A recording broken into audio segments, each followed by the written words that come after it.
ഹോസ്പിറ്റലിലെ എല്ലാ പേപ്പർ വർക്കുകളും കഴിഞ്ഞ് അഫ്സലും ഫസിയും വണ്ടിയിൽ നിന്നും ഇറങ്ങുമ്പോഴേക്കും മുറ്റത്ത് വലിയ സന്തോഷത്തോടെ ഉമ്മയും ഉപ്പയും അവരെ തന്നെ കാത്തു നിൽപ്പുണ്ടായിരുന്നു.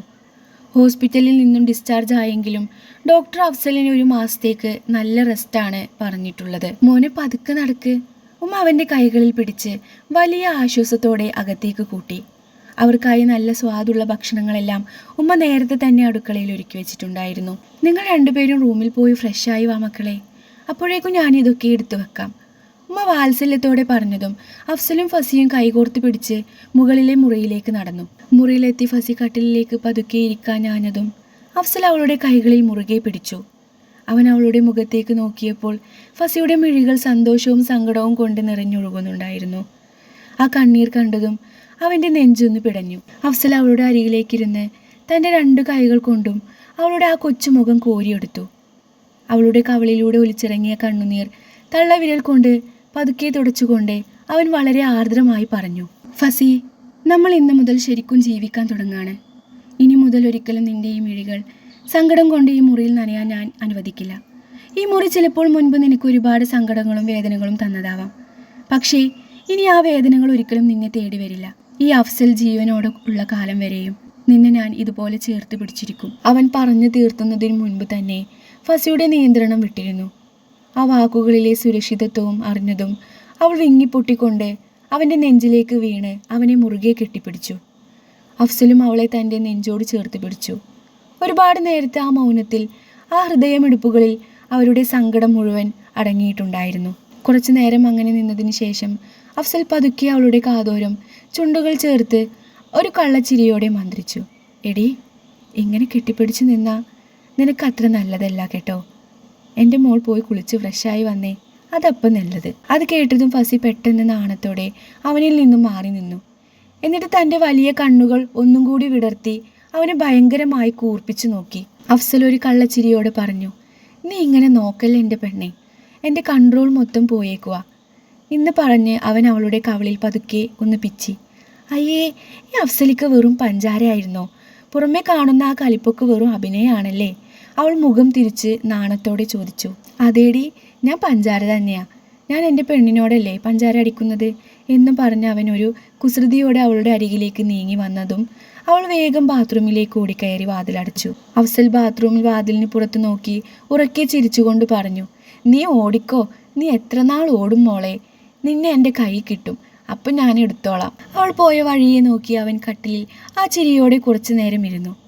മുൻപൊക്കെ എപ്പോഴും മൂകതയും കണ്ണീരും മാത്രം നിറഞ്ഞിരുന്ന ആ മുറിയിൽ ഇന്ന് പ്രണയത്തിൻ്റെ വലിയൊരു സന്തോഷം വന്ന് നിറഞ്ഞിരിക്കുകയാണ്. അടുത്ത ദിവസം രാവിലെ അമീന കുളി കഴിഞ്ഞ് ഈറൻ മുടിയോടെ റൂമിലേക്ക് നടന്നു വരുമ്പോഴാണ് ഹാഷിം പുറത്തേക്ക് പോകാനായി ഡ്രസ്സ് മാറി റെഡിയായി നിൽക്കുന്നത് കണ്ടത്. മുൻപൊക്കെ അവൻ എങ്ങോട്ടിറങ്ങുമ്പോഴും അമീനയുടെ മുഖത്തേക്ക് നോക്കി ഒരു ചെറിയ ചിരിയെങ്കിലും സമ്മാനിക്കാറുണ്ടായിരുന്നു. എന്നാൽ ഇന്ന് അവളുടെ സാന്നിധ്യം പോലും അവൻ അറിയാത്തതുപോലെ ആയിരുന്നു അവൻ്റെ നിൽപ്പ്. പണ്ടത്തെ അമീന ആയിരുന്നെങ്കിൽ ഇതിന് വലിയ വഴക്കുണ്ടായേനെ. എന്നാൽ ഇപ്പോൾ അവൾ ഈ അവഗണനകളോട് പൊരുത്തപ്പെടാൻ തുടങ്ങിയതുപോലെ തോന്നി. തൻ്റെ മനസ്സിൽ ഒടുങ്ങാത്ത വാശിയും അഹങ്കാരവും നിറച്ച് മറ്റുള്ളവരുടെ ജീവിതത്തിൽ വിഷം കലർത്തിയപ്പോൾ അവൾ ഒരിക്കലും വിചാരിച്ചിരുന്നില്ല സ്വന്തം ജീവിതം ഇങ്ങനെയാകുമെന്ന്. വിറക്കുന്ന ചുണ്ടുകളോടെ അവൾ മനസ്സിലുറപ്പിച്ചു, ഞാൻ ചെയ്ത കൂട്ടിച്ചേർക്കലുകൾക്കും ക്രൂരതകൾക്കും പടച്ചോൻ എനിക്ക് തരുന്ന ശിക്ഷയാണിത്. ഞാൻ തകർത്ത ഫസിൻ്റെ മനസ്സ്, അവളുടെ കണ്ണീരിൻ്റെ വിലയാണ് ഞാൻ ഇന്ന് എൻ്റെ സ്വന്തം ജീവിതത്തിലൂടെ അനുഭവിച്ച് തീർക്കുന്നത്. അവൾ കണ്ണുകൾ തുടച്ച് ഹാഷിമിൻ്റെ മുഖത്തേക്ക് നോക്കി.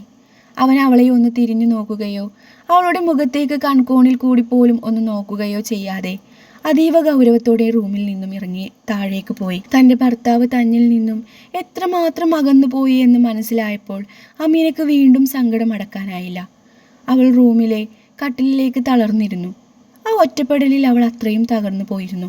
ഹാഷിം പോയ വഴിയെ നോക്കി അമീന ആ ബെഡിൽ തന്നെ സങ്കടത്തോടെ ഇരിക്കുകയായിരുന്നു.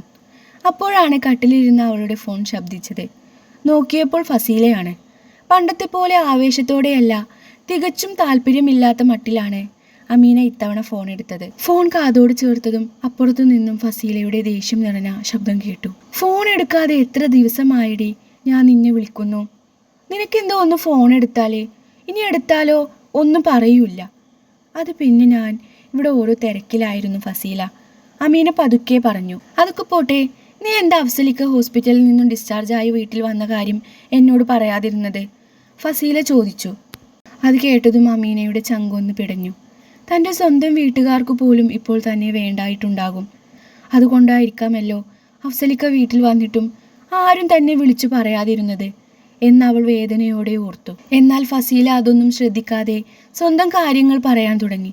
എടി, ആ ഷനൂബ് ഇന്നലെ അവൻ്റെ ഉമ്മയെയും കൂട്ടി എൻ്റെ വീട്ടിൽ വന്നിരുന്നു. വന്നിട്ട് എൻ്റെ ഉമ്മയെയും എന്നെയും വല്ലാതെ ആക്ഷേപിച്ചു. എന്നിട്ട് എന്നെ ഡിവോഴ്സ് ചെയ്യാൻ പോവുകയാണെന്ന് പറഞ്ഞ് വലിയ അഹങ്കാരത്തിലാണ് പോയിരിക്കുന്നത്. ആ ദരിദ്രവാസി എന്നെ ഒഴിവാക്കിയാൽ എനിക്കൊരു പുല്ലുമില്ല. അതൊക്കെ പോട്ടെ അമ്മി, നമുക്ക് ഇനി അടുത്ത പണി ഫസിക്ക് കൊടുക്കണ്ടേ? നീ എന്തോ ഒന്നും മിണ്ടാത്തത്? പറ. ഫസീലയുടെ ഉള്ളിലെ ആ അടങ്ങാത്ത അസൂയയും കുബുദ്ധിയും കണ്ടപ്പോൾ അമീനക്ക് വല്ലാത്ത വെറുപ്പാണ് തോന്നിയത്. അവൾ കടുപ്പത്തിൽ മറുപടി നൽകി. അതൊന്നും വേണ്ട ഫസീല, എനിക്കിനി അതിനൊന്നും താല്പര്യമില്ല. നിനക്ക് വേറെന്തെങ്കിലും സംസാരിക്കാനുണ്ടോ? അമീനയുടെ മറുപടി കേട്ട് ഫസീല അന്തം വിട്ടുപോയി. അവൾക്ക് ഒട്ടും താല്പര്യമില്ലാത്ത തരത്തിൽ സംസാരിച്ച് അമീന വേഗം ഫോൺ കട്ട് ചെയ്തു. ഫോൺ വെച്ചതിന് ശേഷം അമീന പതുക്കെ താഴെ അടുക്കളയിലേക്ക് നടന്നു. അപ്പോഴാണ് മുറ്റത്ത് നിന്നും ബൈക്ക് സ്റ്റാർട്ട് ചെയ്യുന്ന ശബ്ദം കേട്ടത്. അവൾ ജനലിലൂടെ നോക്കിയപ്പോൾ ഹാഷിം മാളവികയെയും കൂട്ടി ബൈക്കിൽ പുറത്തേക്ക് പോകുന്നതാണ് കണ്ടത്. അവൾ നേരെ അടുക്കളയിൽ നിന്നിരുന്ന ഉമ്മച്ചിയുടെ അരികിൽ ചെന്ന് പതുക്കെ ചോദിച്ചു, ഉമ്മ, അവരിത് എങ്ങോട്ടാ പോയത്? ഉമ്മ അവളെ നോക്കി ശാന്തമായി പറഞ്ഞു, മാളു നാളെ അവളുടെ വീട്ടിലേക്ക് തിരിച്ചു പോകുകയല്ലേ മോളെ. അപ്പോൾ അവൾക്ക് വീട്ടിലേക്ക് വാങ്ങാൻ കുറച്ച് സാധനങ്ങളുണ്ട്. അത് മേടിക്കാൻ വേണ്ടി രണ്ടുപേരും കൂടി ടൗണിലേക്ക് പോയതാ. അത് കേട്ടതും അമീന പതുക്കെ നടന്ന് സിറ്റൗട്ടിലെ ആ കസേരയിലേക്ക് വന്നിരുന്നു. അവൾ അവർ പോയ വഴിയിലേക്ക് ശൂന്യമായി നോക്കി. പക്ഷേ വിചിത്രമെന്ന് പറയട്ടെ, ഇന്ന് അമീനക്ക് പണ്ടത്തെ പോലെ ദേഷ്യമോ അസൂയയോ ഒന്നും തോന്നിയില്ല. മറിച്ച് അവളെ തന്നെ അവൾക്ക് നഷ്ടപ്പെടുന്ന അവസ്ഥയായിരുന്നു. കണ്ണിൽ നിന്നും കണ്ണുനീർ പോലും വരാത്തത്രയും ഉള്ളം വരണ്ടു പോയിരുന്നു. ഈ ലോകത്ത് താൻ ഒറ്റക്കായി പോയി എന്ന തോന്നലിൽ ആരെങ്കിലും ഒരാൾ തന്നെ ഒന്ന് ചേർത്ത് പിടിച്ചിരുന്നെങ്കിൽ എന്ന് അവൾ അതിയായി ആഗ്രഹിച്ചു. അമീന പതുക്കെ അടുക്കളയിൽ നിന്നും സിറ്റൗട്ടിലേക്ക് വന്ന ഉമ്മച്ചിയുടെ അരികിലേക്ക് നീങ്ങിയിരുന്നു. എന്നിട്ടൊരു കൊച്ചുകുട്ടിയെ പോലെ സങ്കടത്തോടെ ചോദിച്ചു, ഉമ്മ, ഞാൻ നിങ്ങളൊന്ന് കെട്ടിപ്പിടിച്ചോട്ടെ? അമീനയുടെ ആ ചോദ്യം കേട്ടതും ഉമ്മച്ചിയുടെ ഹൃദയം അലിഞ്ഞുപോയി. ഉമ്മച്ചി രണ്ട് കൈകളും നീട്ടി അവളെ നെഞ്ചോട് ചേർത്ത് പിടിച്ചു. ഒരമ്മയുടെ എല്ലാ വാത്സല്യത്തോടും കരുതലോടും കൂടി ഉമ്മച്ചി അവളുടെ തലയിൽ പതുക്കെ തലോടിക്കൊണ്ട് പറഞ്ഞു, മോൾ സങ്കടപ്പെടണ്ട, ഉമ്മച്ചിയുണ്ട് കേട്ടോ. ആ നെഞ്ചിലെ ചൂടറിഞ്ഞതും അമീന തൻ്റെ മനസ്സിലെ എല്ലാ സങ്കടങ്ങളും തെറ്റുകളും ഉമ്മച്ചിയോട് തുറന്നു പറഞ്ഞു കരഞ്ഞു. ഉമ്മ അവളെ മുഖം തുടച്ചുകൊണ്ട് സ്നേഹത്തോടെ പറഞ്ഞു, ഇനി നീ ആരുടെ ജീവിതത്തിലേക്കും ഇടപെടരുത് മോളെ. ഈ കുടുംബജീവിതം എന്നൊക്കെ പറയുന്നത് ഒരു മഹത്തായ കാര്യമാണ് മോളെ. ഒരു പ്രാവശ്യം നമ്മുടെ കയ്യിൽ നിന്നും കൈവിട്ടു പോയാൽ പിന്നീട് ഒരിക്കലും അത് പഴയതുപോലെ നമ്മുടെ കയ്യിൽ തിരിച്ച് കിട്ടിക്കോണമെന്നില്ല. ഭയങ്കര പ്രയാസമായിരിക്കും. ഒരിക്കലും അത് പിന്നെ പഴയതുപോലെ ആവൂല്ല. അമീന വീണ്ടും സങ്കടത്തോടെ ഉമ്മച്ചിയെ നോക്കി ഒരു ചെറിയ കുട്ടി ചോദിക്കുന്നത് പോലെ ചോദിച്ചു, ഉമ്മ, ഇനി ഒരിക്കലും ഹാഷിംക്ക് എന്നോട് പഴയതുപോലെ മിണ്ടില്ലേ? ഇക്ക എന്നെ എന്നേക്കുമായി ഒഴിവാക്കുമ്മ. അതൊന്നും ആലോചിച്ച് എൻ്റെ കുട്ടി സങ്കടപ്പെടണ്ട. അവൻ ഇപ്പോഴത്തെ ആ സാഹചര്യത്തിൽ ഓരോ തോന്നലായിരിക്കാം. പക്ഷെ അവൻ്റെ മനസ്സിൽ എന്താണുള്ളതെന്ന് നമുക്ക് ആർക്കും ഇപ്പോൾ പറയാൻ പറ്റില്ലല്ലോ.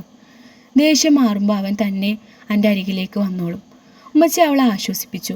ഉമ്മച്ചിയുടെ വാക്കുകൾ കേട്ടപ്പോൾ അമീന തൻ്റെ ഉള്ളിലെ അടുത്ത വിഷമം പുറത്തെടുത്തു. ഉമ്മ, എനിക്ക് അഫ്സലിക്കാനെ ഒന്ന് കാണണം. എനിക്ക് വീട്ടിലേക്ക് ഒന്ന് പോകണമെന്നുണ്ടുമ്മ. അവിടെ പോയി ഫസിയോട് മാപ്പ് ചോദിക്കണം എനിക്ക്. അഫ്സലിക്ക വീട്ടിൽ വന്നിട്ടും എൻ്റെ വീട്ടിൽ നിന്ന് ആരും എന്നെ വിളിച്ചില്ല. ഞാൻ ആ ഫസീല പറഞ്ഞിട്ടാണ് അറിഞ്ഞത്. എല്ലാവരും എന്നെ ഒഴിവാക്കിയിട്ടുണ്ടാവില്ലേ അമ്മ? ഉമ്മച്ചി അമീനയുടെ കൈകളിൽ മുറുകെ പിടിച്ചുകൊണ്ട് ഗൗരവത്തിൽ പറഞ്ഞു, മോളെ, ആദ്യം നീ ആ ഫസീലയായിട്ടുള്ള കൂട്ടുകെട്ട് പൂർണ്ണമായി ഒഴിവാക്ക്. എന്നാലേ നിൻ്റെ ജീവിതത്തിൽ നിനക്ക് സമാധാനവും സന്തോഷവും ഉണ്ടാവും. നല്ലത് പറഞ്ഞു തരുന്നവരും നമ്മുടെ തെറ്റുകൾ കണ്ടാൽ തിരുത്തി തരുന്നവരുമാണ് യഥാർത്ഥ കൂട്ടുകാർ. ഫസീല ഒരിക്കലും നിൻ്റെ നല്ല കൂട്ടുകാരിയല്ല. അസൂയ മൂത്ത് നിങ്ങളുടെ കുടുംബത്തിലെ സന്തോഷം കളയാൻ വേണ്ടി നടക്കുന്നോളാ. എങ്ങനെ മോളെ നീ ആത്മാർത്ഥ സുഹൃത്ത് എന്ന് വിളിക്കുക? നിന്റെ സന്തോഷവും സങ്കടവും ഇനി ഒരിക്കലും അവളോട് നീ പറയരുത്. ഉമ്മച്ചി ഒന്ന് നിർത്തി ഷനൂബിൻ്റെ കുടുംബത്തെക്കുറിച്ച് തുടർന്നു. നീ ഒന്ന് ആലോചിച്ച് നോക്ക്. ഷനൂബിൻ്റെ കുടുംബത്തിന് എന്തു കുറവാണുള്ളത്? കയ്യിൽ കാശില്ല എന്ന ഒരൊറ്റ കുറവ് മാത്രമേ അവർക്കുള്ളൂ. എങ്കിലും കഷ്ടപ്പെട്ട് അധ്വാനിച്ച് ജീവിക്കുന്ന ഒരു നല്ല കുട്ടിയാണ് ഷനൂബ്. പാപ്പയില്ലാത്ത ആ അനിയത്തിമാരെ അവന് എത്ര സ്നേഹത്തോടെയാണ് കൊണ്ട് നടക്കുന്നത്. എന്ന് നിനക്കറിയോ? ആ പാവം ഉമ്മയ്ക്കിപ്പോൾ വെറും സങ്കടം മാത്രമാണ് ഫസീല നൽകണത്. വീട്ടിലെ സൗകര്യങ്ങൾ പോരാന്ന് പറഞ്ഞിട്ടാണ് അവൾ ഷനൂബിനെ ഒഴിവാക്കുന്നത്. ഉമ്മയും മക്കളും ചേർന്ന് അഹങ്കാരം കൊണ്ട് ജീവിക്കുന്നവരാണ്. അവർക്കൊരിക്കലും മറ്റുള്ളവരുടെ സങ്കടം മനസ്സിലാക്കാൻ കഴിയില്ല. അമീന ഉമ്മച്ചി പറയുന്നത് അത്ഭുതത്തോടെ കേട്ടിരുന്നു. ഉമ്മച്ചി വീണ്ടും തുടർന്നു. അവൾ ആ ഫസിയോട് ചെയ്തിരുന്ന ക്രൂരതകൾ എത്രമാത്രമാണെന്ന് നിനക്കറിയോ മോളെ? ഇല്ലല്ലോ. അവൾ പറഞ്ഞ നുണകഥകൾ മാത്രമല്ലേ നീ കേട്ടിട്ടുള്ളൂ. ഇപ്പോൾ തന്നെ നീ ഒന്ന് നോക്ക്. നിന്റെ ഇക്കാൻ്റെ ജീവിതം നല്ല സന്തോഷത്തോടെയാണ് മുന്നോട്ട് പോകുന്നത്. ആ സ്ഥാനത്ത് അവളായിരുന്നു വീട്ടിലേക്ക് പോയിരുന്നതെങ്കിൽ ആ കുടുംബം തന്നെ അവൾ തകർക്കായിരുന്നു. ഷനൂബ് ഫസിയെ നിയമപരമായി ഒഴിവാക്കാൻ പോവുകയാണത്രേ. ഇന്നലെ ഞാൻ തറവാട്ടിൽ പോയപ്പോഴാണ് അവിടെ ഉള്ളവർ പറയണത് കേട്ടത്. അപ്പോഴാണ് ഞാൻ ഈ വിവരമൊക്കെ അറിഞ്ഞത്. അമീനയുടെ കണ്ണുകൾ നിറഞ്ഞു വന്നു. ഉമ്മച്ചി അവളെ നോക്കി വാത്സല്യത്തോടെ ചിരിച്ചുകൊണ്ട് പറഞ്ഞു, നിനക്ക് ഫസിയെ കാണണമെന്നുണ്ടെങ്കിൽ ഞാൻ വരാം മോളെ നിൻ്റെ കൂടെ. നമുക്കൊന്നിച്ചു പോകാം. നീ പോയി ഡ്രസ്സ് മാറ്റി റെഡിയായി വായോ. ഞാനും അപ്പോഴേക്കൊന്ന് മാറ്റട്ടെ. ഉമ്മച്ചിയുടെ ആ വാക്കുകൾ കേട്ടപ്പോൾ അമീനയുടെ തകർന്ന മനസ്സിലേക്ക് വലിയൊരു പ്രകാശം വന്നു വീണതുപോലെ തോന്നി. അവൾ വേഗം ഡ്രസ്സ് മാറാനായി മുകളിലെ മുറിയിലേക്ക് നടന്നു. അമീന ഡ്രസ്സ് മാറാനായി മുകളിലേക്ക് കയറിയ ഉടനെ ഉമ്മച്ചി നഫീസ ഒട്ടും സമയം കളയാതെ വേഗം തൻ്റെ ഫോൺ എടുത്ത് അമീനയുടെ ഉമ്മ ആയിഷയെ വിളിച്ചു. അപ്പുറത്ത് ഫോൺ എടുത്തതും നഫീസ കാര്യം തിരക്കി പതുക്കെ പറഞ്ഞു, ആയിഷ, ഞാനും മോളും കൂടി ഇപ്പോൾ അങ്ങോട്ട് വരുന്നുണ്ട്. മോൾക്ക് നിങ്ങളെല്ലാവരെയും കാണണമെന്നും അങ്ങോട്ട് വരണമെന്നൊക്കെ ഒരൊറ്റ വാശിയാണ്. പക്ഷെ ഒന്നുണ്ട്, അവളോട് നിങ്ങളാരും പഴയ കാര്യങ്ങളൊന്നും എടുത്തിട്ട് സംസാരിക്കരുത്. അവളുടെ മനസ്സിപ്പോൾ കുറ്റബോധം കൊണ്ട് നിറഞ്ഞിരിക്കുകയാണ്. നിങ്ങളൊക്കെ ഇനി എങ്ങനെ വന്ന് കാണുമെന്നുള്ള ഒരു ഭയമാണ് ഇപ്പോൾ അവളുടെ ഉള്ളിൽ.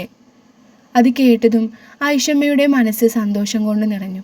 തൻ്റെ മകൾ തെറ്റുകൾ തിരിച്ചറിഞ്ഞ് തിരികെ വരുന്നു എന്നതിനേക്കാൾ വലിയൊരു സന്തോഷം ആ അമ്മയ്ക്ക് വേറെ എന്തുണ്ടാവാനാണ്. അല്ലാ, നീ പറഞ്ഞത് വലിയൊരു ആശ്വാസമായി നഫീസ. നീ ഒട്ടും വിഷമിക്കണ്ട. എൻ്റെ മോൾ ഇങ്ങോട്ട് പോരട്ടെ. ഞങ്ങൾ ആരും അവൾ ഒരക്ഷരം പോലും പറഞ്ഞ് വിഷമിക്കില്ല, ആയിഷമ്മ കണ്ണീരോടെ പറഞ്ഞു. ഫോൺ വെച്ച ഉടനെ ആയിഷമ്മ ഓടിച്ചെന്ന് ഉപ്പയോടും റൂമിലിരുന്ന അഫ്സലിനോടും ഫസിയോടും ഈ സന്തോഷ വാർത്ത പറഞ്ഞു. എടാ അഫ്സലെ, ഫസി, നമ്മുടെ അമീന മോൾ ഇങ്ങോട്ട് വരുന്നുണ്ട്. അവൾക്ക് അവളുടെ തെറ്റുകളൊക്കെ മനസ്സിലായി. സങ്കടത്തോടെയാണ് വരുന്നത്. അവൾ വരുമ്പോൾ ആരും പഴയതൊന്നും ചോദിച്ച് അവളെ വിഷമിപ്പിക്കരുത് കേട്ടോ. അത് കേട്ടതും എല്ലാവരുടെയും മുഖത്ത് വലിയൊരു സന്തോഷം വിരിഞ്ഞു. അമീന തങ്ങളോട് ചെയ്ത ക്രൂരതകളൊക്കെ മറക്കാൻ അഫ്സലും ഫസിയും ഒരുക്കമായിരുന്നു. കാരണം സ്വന്തം സഹോദരി പിണക്കം മാറി വരുന്നത് അഫ്സലിന് വലിയൊരു ആഗ്രഹമായിരുന്നു. അമീനയെയും ഉമ്മച്ചിയെയും വരവേൽക്കാനായി വീട്ടിലെല്ലാവരും നിറഞ്ഞ സ്നേഹത്തോടെയും ആവേശത്തോടെയും ആ മുറ്റത്തേക്ക് നോക്കി കാത്തിരിക്കാൻ തുടങ്ങി. വക്കീൽ സുഹൃത്തിൻ്റെ അടുത്ത് ചെന്ന് ഡിവോഴ്സിൻ്റെ കാര്യങ്ങളെല്ലാം ഏൽപ്പിച്ച് തിരികെ വീട്ടിലെത്തിയ മുതൽ ഷനൂബ് തൻ്റെ മുറിയിൽ ഒരേ ഇരിപ്പാണ്. ഒരക്ഷരം പോലും അവൻ മിണ്ടുന്നില്ല. ആരും തന്നെ ആഹാരവും കഴിക്കുന്നില്ല. ഷനൂബ് ഫസീലയെ സ്നേഹിച്ചത് വെറും ഒരു കളി തമാശയായിട്ടല്ലായിരുന്നു, സ്വന്തം ജീവനേക്കാൾ ആത്മാർത്ഥമായിട്ടായിരുന്നു. അവൾക്ക് വേണ്ടി എന്തും ചെയ്യാൻ അവൻ ഒരുക്കമായിരുന്നു. പക്ഷേ താൻ ഇത്രയും സ്നേഹിച്ച പെണ്ണ് ഇത്രമാത്രം അഹങ്കാരിയും പണത്തോട് മാത്രം ഭ്രമമുള്ളവളുമാണെന്ന് തിരിച്ചറിയാൻ തനിക്കൊത്തിരി വേഗിപ്പോയല്ലോ എന്ന ചിന്ത അവനെ ഉള്ളിലിരുന്ന് ദഹിപ്പിക്കുകയായിരുന്നു. സ്വന്തം ഉമ്മയെ അവൾ മുറ്റത്തേക്ക് തള്ളി പറഞ്ഞ് ആക്ഷേപിച്ച രംഗം ഓർക്കുമ്പോൾ അവൻ്റെ കൈകൾ വീണ്ടും ചുരുണ്ടു കയറുന്നുണ്ടായിരുന്നു. മകൻ്റെ ഈ അവസ്ഥ കണ്ട് സഹിക്കാൻ വയ്യാതെ ഉമ്മ റുക്കിയ പതുക്കെ റൂമിലേക്ക് നടന്നു ചെന്നു. അവർ അവൻ്റെ അരികിലിരുന്ന് ആ തലയിൽ പതുക്കെ തലോടിക്കൊണ്ട് വളരെ സങ്കടത്തോടെ പറഞ്ഞു, മോനെ, നീ ഇങ്ങനെ ഒരിടത്തിരുന്ന് സങ്കടപ്പെടാതിരിക്കടാ. അവൾ നിനക്ക് വിധിച്ചവളല്ലെന്ന് കരുതി നീ അതങ്ങ് മറന്നേക്കും മോനെ. റുക്കിയുമ്മ കണ്ണീർ തുടച്ചുകൊണ്ട് തുടർന്നു, നമ്മുടെ സാഹചര്യങ്ങൾ അറിഞ്ഞുകൊണ്ട് നമ്മളെ സ്നേഹിച്ചുകൊണ്ട് ഈ വീട്ടിലേക്ക് കയറി വരുന്ന ഒരു പെൺകുട്ടി, അതല്ലേ മോനെ യഥാർത്ഥ കുടുംബം. ഇത്രയും വലിയൊരു അഹങ്കാരിയുടെ കൂടെ ജീവിച്ച് നിന്റെ ജീവിതം നരകമാക്കുന്നതിനേക്കാൾ നല്ലത് ഇപ്പോൾ ഇതൊഴിഞ്ഞു പോയത് തന്നെയാണ്.